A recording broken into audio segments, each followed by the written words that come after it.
Hello everyone, I'm Cristiano Ronaldo and you're watching Go Natural English. Today, we're going to explore 3 commonly misunderstood verbs in English: speak, say, and tell. These verbs can be confusing because they all involve communication, but they are used in different ways depending on the situation. Many English learners mix them up, and that's totally normal. What's important is learning how to use them properly so you can sound more natural and fluent in your conversations. I'll walk you through the differences and give you plenty of clear examples to help you get comfortable with these words. Let's start by discussing how these verbs are typically used. When you use the word speak, you're usually referring to the ability to use a language. For instance, you might say, I speak English, or she speaks French.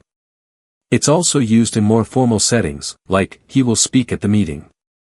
Additionally, we can use it in a more abstract way, like, that song really speaks to me, which means it has a deep personal meaning. This shows you how speak can be used to describe both language skills and emotional impact. Now, let's talk about say. This verb is usually used to report words or statements that someone has made. For example, you could say, he said he would call, or, she says it's going to rain. It's also common in reported speech, like, what did you say, or, can you say that again? You're focusing on the exact words that were spoken. This verb is useful when quoting or summarizing what someone else has expressed, and you'll often hear it used in storytelling, interviews, and news reports. The third verb, tell, is used when you are providing information or giving instructions. You might say, can you tell me your name, or, she told me to be careful. It is also used when passing along facts, advice, or commands.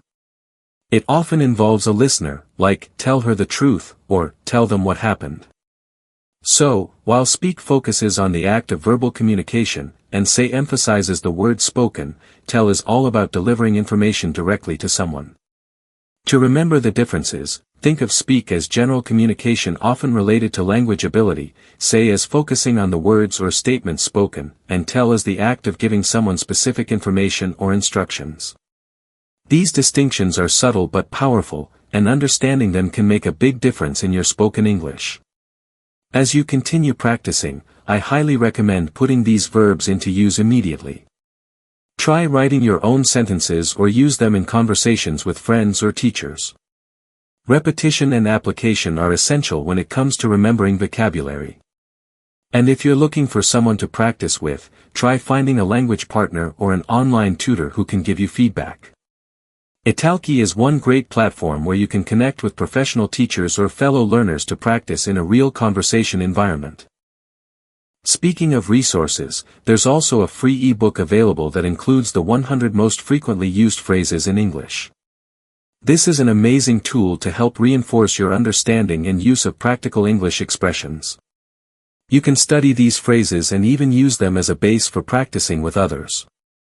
When you combine new vocabulary with active speaking and listening, you strengthen your fluency faster than you might expect. So let's take a moment to go over a few more examples just to reinforce what we've covered. For speak, think about, I speak 3 languages, or, he doesn't speak very clearly. For say, you could use, she said she would be late, or, what did he say about the meeting? And for tell, you might say, tell me your favorite movie, or, he told us an interesting story. Each verb has its role, and learning them well will allow you to communicate more clearly and confidently. I also want to mention that learning English is not only about grammar and vocabulary, but also about using English to express who you are and to connect with the world. Language is a bridge that connects people, ideas, and cultures. So while you're learning speak, say, and tell, remember that your ultimate goal is not perfection, but communication and connection. If you ever feel stuck or unsure, don't give up. Go back, review, and practice again. Sometimes learning a language feels like climbing a mountain, but every step counts. Celebrate the progress you've made, no matter how small it may seem. Use every opportunity to speak, even if it's just to yourself or with a language partner online. Say what's on your mind, tell your story, and don't be afraid of mistakes. They are part of the learning journey. Thank you for joining me today on Go Natural English. I hope this lesson has given you a better understanding of how to use speak, say, and tell naturally in your conversations. If you found this helpful, please take a moment to subscribe to the channel and leave a comment sharing your own example sentences. Also, check out the Go Natural English podcast available on iTunes where you can listen to more lessons and improve your English on the go. Keep practicing, keep believing in your ability to grow, and remember, the more you use English, the better you'll become. Talk to you again soon.